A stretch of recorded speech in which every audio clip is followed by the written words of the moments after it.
వచ్చే నెలలో మనకి ప్రధాని మోడీ అమరావతి పర్యటన ఉందండి. ఎలా అనుకుంటున్నారు మీరు? మోడీ గారు గతంలో చాలాసార్లు మన ఆంధ్రప్రదేశ్కి వచ్చారు.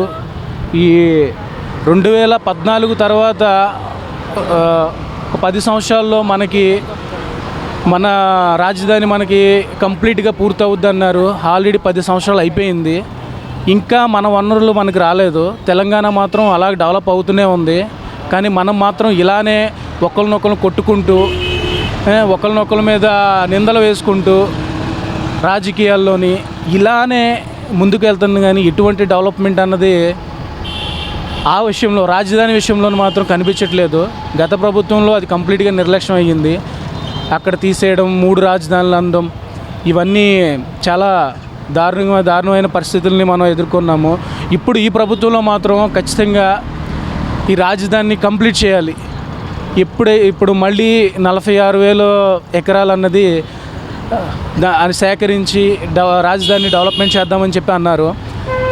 సో దాన్ని డెవలప్మెంట్ కంప్లీట్గా చేసేసి నెక్స్ట్ ఉన్న ఒక 3.5 ఇయర్స్లోనే దాన్ని కంప్లీట్ చేసి పూర్తి చేయాలని ప్రజలందరూ కోరుకుంటున్నారు. మళ్ళీ శంకుస్థాపన చేసి దాన్ని పూర్తి చేయడానికి మళ్ళీ ఇంకొక 10 ఏళ్ళు పట్టి ఇలా అయితే నిజంగా నీచమైన రాజకీయాలు అవుతాయండి. అది ప్రభుత్వం దృష్టిలో పెట్టుకొని పనిచేసి ప్రజలకు ఎటువంటి ఇబ్బందులు కలిగించకుండా మన భారతదేశంలోనే మన ఆంధ్రప్రదేశ్ రాష్ట్రాన్ని ఒక మంచి రాష్ట్రంగా తీర్చిదిద్దాలని ఈ ప్రభుత్వాన్ని ప్రజలందరూ కోరుకుంటున్నారు. సుమారుగా 5 లక్షల మంది భారీ బహిరంగ సభ ఏర్పాటు చేస్తున్నారు. అవునండి, ఖచ్చితంగా. ఎందుకంటే మోడీ గారు రావడం అనేది మన ఆంధ్రప్రదేశ్కి ఒక మంచి విషయము. ఆయన వచ్చారంటే ఖచ్చితంగా 5 లక్షలు ఏంటంటే ఇంకా ఎక్కువ జనాలే హాజరవ్వచ్చు. ఎందుకంటే ఆయన అన్నది మన భారతదేశానికే ఒక ముఖ్యమైన మనిషి. సో ఆయన్ని చాలామంది దైవంగా కొలుస్తున్నారు. ముఖ్యంగా హిందువులు, ముస్లిమ్స్, క్రిస్టియన్స్, ప్రతి ఒక్కళ్ళు. ఎందుకంటే దేశాన్ని రక్షించే ఒక ప్రధానమంత్రి వస్తున్నారంటే ఆ మాత్రం జనాలు అన్నది ఖచ్చితంగా వస్తారు. అండ్ దట్టు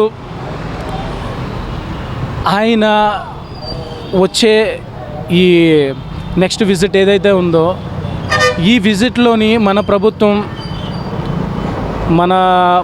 ప్రభుత్వం ఏవైతే పనులు కానీ ఏవైతే పెండింగ్స్ ఏమైనా ఉన్నా ఆయన దృష్టికి తీసుకెళ్ళి ఇంకా మన రాష్ట్రాన్ని డెవలప్ చేయడానికి ఆయన సహాయం అనేది ఖచ్చితంగా తీసుకోవాలని కోరుకుంటున్నాను.